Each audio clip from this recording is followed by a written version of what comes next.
महाराष्ट्र की राजनीति में बीते 36 घंटों में जो भी कुछ हुआ है उसकी कल्पना तक मुश्किल थी। जिस मुंबई को बाल ठाकरे साहब की विरासत कहा जाता था, जिस ठाणे को शिवसेना की रीढ़ माना जाता था और जिस पश्चिम महाराष्ट्र को शरद पवार का किला कहा जाता था, वहां सिर्फ एक नाम बचा है, बीजेपी। नगर निगम चुनाव ने सारे किले ढहा दिए हैं और महाराष्ट्र का पूरा राजनीतिक नक्शा पलट कर रख दिया है। 29 नगर निगम, करीब 2900 सीटें और नतीजा ऐसा कि ठाकरे ब्रदर्स जमीन पर आ गए, पवार परिवार पूरी तरह बिखर गया और कांग्रेस लगभग नक्शे से गायब हो गई और बीजेपी पूरे महाराष्ट्र की इकलौती ऑल स्टेट पार्टी बनकर उभर गई है। बीएमसी में 25 साल बाद शिवसेना का मेयर नहीं होगा।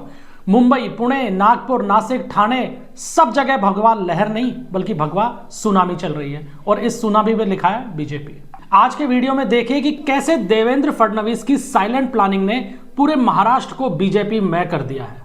मुंबई, पुणे, नागपुर, नासिक, महाराष्ट्र का कोई भी ऐसा बड़ा शहर उठा लीजिए, वहां सिर्फ एक ही पार्टी का झंडा लहरा रहा है और वो है बीजेपी। इस पूरी कहानी की शुरुआत होती है 2019 से, जब बीजेपी और शिवसेना ने, यानी संयुक्त और अविभाजित शिवसेना ने साथ में मिलकर चुनाव लड़ा। बीजेपी 100 से ज्यादा सीटें जीत कर आती है और पार्टी की तरफ से नाम मुख्यमंत्री के तौर पर सामने आता है देवेंद्र फडणवीस का।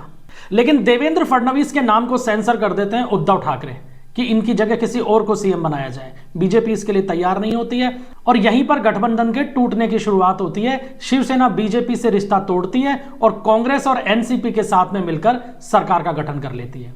यहीं पर बीजेपी ने तय किया कि उद्धव ने जो विश्वासघात किया उसके लिए सबक सिखाया जाएगा और प्लानिंग पे काम शुरू होता है। शिवसेना से धोखा मिलने के बाद बीजेपी ने एक अपना एजेंडा सेट किया कि महाराष्ट्र में अब सहयोगियों के सहारे नहीं, अपने दम पर जीत दर्ज करनी है और अपने दम पर महाराष्ट्र की सबसे बड़ी पार्टी बनना है, केवल विधानसभा तक नहीं बल्कि निकाय चुनाव तक भी। इसी रणनीति के तहत पहले शिवसेना में विभाजन होता है और एक गुट एकनाथ शिंदे के नेतृत्व में बीजेपी के साथ मिलता है और सरकार का गठन होता है। फिर दूसरा चरण आता है एनसीपी में टूट का।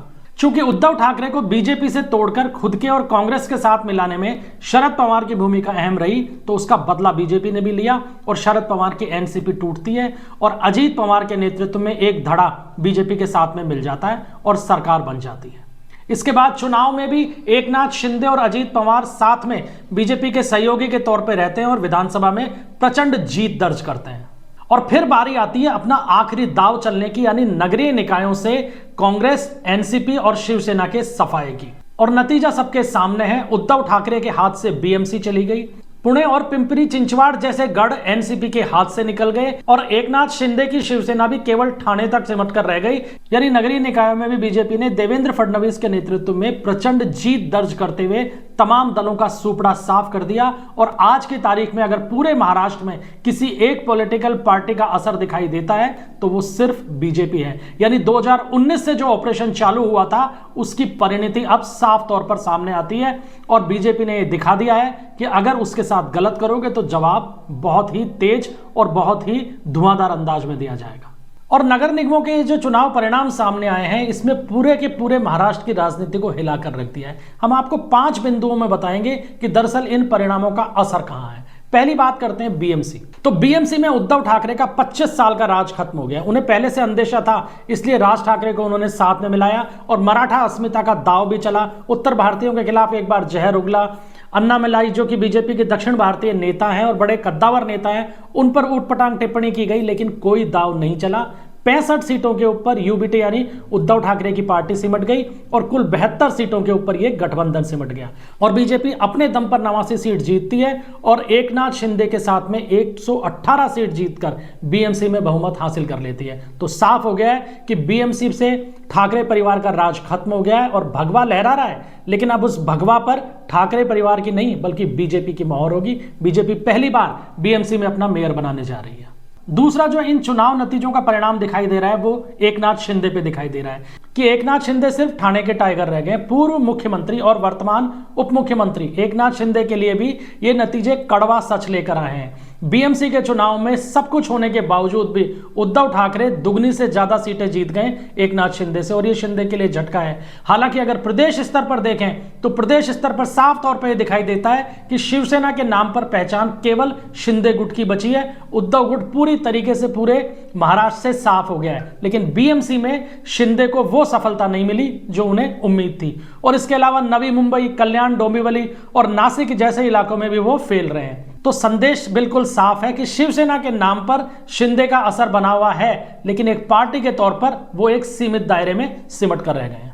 अब तीसरा जो सबसे बड़ा असर दिखाई दिया वो दिखाई देता है अजीत पवार पे, जो इस पूरे नगरीय निकाय चुनाव के सबसे बड़े लूजर साबित हुए। ना तो मेयर बना पाए, ना ही बीजेपी का भरोसा जीत पाए।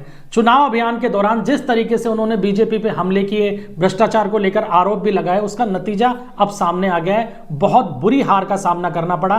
पुणे और पिंपरी चिंचवाड़ जैसे निकायों के अंदर, जो कि काफी धनी निकाय माने जाते हैं और एनसीपी के परंपरागत गढ़ माने जाते हैं, वहां भी बीजेपी के हाथों उन्हें करारी शिकस्त का सामना करना पड़ा। शरद पवार यानी अपने चाचा शरद पवार के साथ गठबंधन भी किया, लेकिन इसके बावजूद भी कोई सफलता नहीं मिली। बहुत ही बुरी हार का सामना अजीत पवार को करना पड़ा है पूरे महाराष्ट्र में। हालांकि अगर सीटों की संख्या के लिहाज से देखा जाए तो वो अपनी उपस्थिति अधिकांश निकायों में बनाने में सफल रहे हैं, लेकिन निकाय जीतने के मामले में अजीत पवार मीलों पीछे छूट गए बीजेपी से। इसके अलावा जो चौथा बड़ा असर दिखाई देता वो ये है कि ठाकरे परिवार का मिलन पूरी तरीके से बेअसर रहा। बीएमसी का अपना आखिरी गढ़ बचाने के लिए उद्धव ठाकरे ने राज ठाकरे की पार्टी एमएनएस के साथ में गठबंधन किया। बड़े जोर शोर से दावे भी किए गए, मराठी अस्मिता का मामला भी उछाला गया, लेकिन इसके बावजूद भी जो भीड़ उनकी रैलियों में आई उसे वो वोटर्स के अंदर तब्दील नहीं कर पाए और बहुत ही बेअसर साबित हुए हैं पूरे महाराष्ट्र में। अगर बीएमसी के अंदर देखें तो बीएमसी की सत्ता हाथ से चली गई। हालांकि वो ये कह के संतोष जता सकते हैं, जैसे कि संजय राउत का बयान भी आ चुका है, कि शिंदे से वो बहुत प्रभावी साबित हुए हैं, लेकिन कुल मिलाकर बीएमसी का राज उनसे छिन गया है और बीजेपी और शिंदे की शिवसेना बीएमसी पर काबिज हो गई है। तो जो एक दाव मनसे के साथ मिलकर उद्धव ठाकरे ने खेलने का प्रयास किया था वो पूरी तरीके से बेअसर रहा है इन नगरीय निकाय के चुनाव के अंदर। और पांचवा जो महत्वपूर्ण फैक्टर इन चुनावों ने दिखाया, या एक बहुत बड़ा प्रभाव जिसका दिखाई दिया, वो दिखाई दिया ओवैसी फैक्टर। उद्धव ठाकरे को यह उम्मीद थी कि महाराष्ट्र के चुनाव के अंदर जो नगरीय निकाय चुनाव है उनमें मराठा प्लस मुस्लिम फैक्टर उनके साथ जाएगा। वही कांग्रेस ने उत्तर भारतीयों के साथ साथ मुस्लिम फैक्टर को आधार बनाकर अकेले चुनाव लड़ने का निर्णय किया, लेकिन मुस्लिम मतदाताओं ने दिखा दिया कि वो सिर्फ अब अपनी पार्टी को अपने भविष्य के तौर पर देख रहे हैं और एमआईएम ने शानदार जीत दर्ज की है इन चुनावों के अंदर। अगर पूरे महाराष्ट्र में देखें तो एमआईएम के खाते में 126 पार्षद आए हैं, यानी 126 सीटों पर उन्होंने जीत दर्ज की है सभी निगमों में मिलाकर, और उसमें भी छत्रपति संभाजी नगर और मालेगांव जैसे निकायों के अंदर तो बेहद शानदार प्रदर्शन एमआईएम का रहा है और इसका सीधे तौर पर नुकसान हुआ है कांग्रेस को और उद्धव ठाकरे को। बीएमसी में जहां कांग्रेस को यह लग रहा था कि मुस्लिम वोट उसके साथ जाएंगे, वहां एमआईएम ने अपने 8 पार्षद जिता दिए हैं, यानी 8 प्रतिनिधि अब बीएमसी के अंदर होंगे जो एमआईएम के झंडे के ऊपर जीत कर आए हैं। और ये एक बड़ा परिवर्तन है महाराष्ट्र की राजनीति में, क्योंकि महाराष्ट्र में मुस्लिम वोटों की संख्या भी काफी ज्यादा है, खासकर मुंबई में, और ये मुस्लिम मतदाता अब सीधे तौर पर एमआईएम के साथ में जुड़ने लगे हैं। तो कांग्रेस के लिए खतरे की घंटी भी है। बिहार में इसका असर हमने देखा है और अब दूसरा असर महाराष्ट्र के अंदर भी दिखाई दे गया है। इसके अलावा जो एक बड़ा रुझान इन निकाय चुनाव से दिखाई दिया वो है शरद पवार की राजनीति का समापन।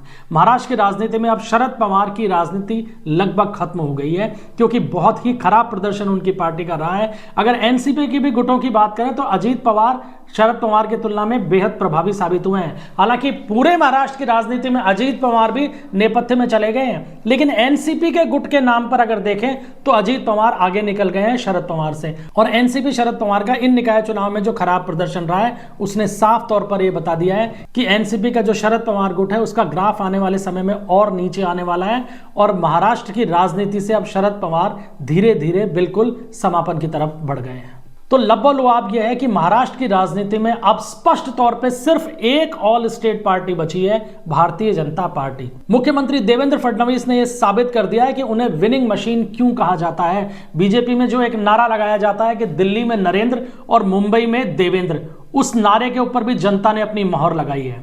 उन्होंने ना केवल अपने संगठन को मजबूत किया है बल्कि अपने दम पर जो रणनीति तैयार की उस रणनीति को सफलता का जामा भी पहना दिया। और देवेंद्र फडणवीस की व्यक्तिगत सफलता इन निकाय चुनाव को बिल्कुल माना जा सकता है, क्योंकि किस पार्टी से गठबंधन होगा किससे नहीं होगा, कहां होगा और कहां नहीं होगा, ये तमाम बातें देवेंद्र फडणवीस ने खुद तय की और उसको सफल परिणाम के अंदर भी बदल कर रख दिया। तो महाराष्ट्र की राजनीति अब उस मोड़ पर खड़ी है जहां क्षेत्रीय दलों को, एनसीपी हो चाहे शिवसेना हो, इन क्षेत्रीय दलों को अपनी रणनीति पर फिर से विचार करना पड़ेगा। अदरवाइज आने वाले समय में वो सिर्फ इतिहास के पन्नों तक सिमट कर रह जाएंगे। अब आपको क्या लगता है, क्या उद्धव ठाकरे और पवार परिवार दोबारा से वापसी कर पाएगा? कमेंट में अपनी राय जरूर दीजिएगा। वीडियो अगर पसंद आया हो तो इसे लाइक कीजिए, शेयर कीजिए और चैनल को सब्सक्राइब करना बिल्कुल ना भूलें। मिलते हैं अगले वीडियो में, तब तक के लिए इजाजत दीजिए। जय हिंद, जय महाराष्ट्र।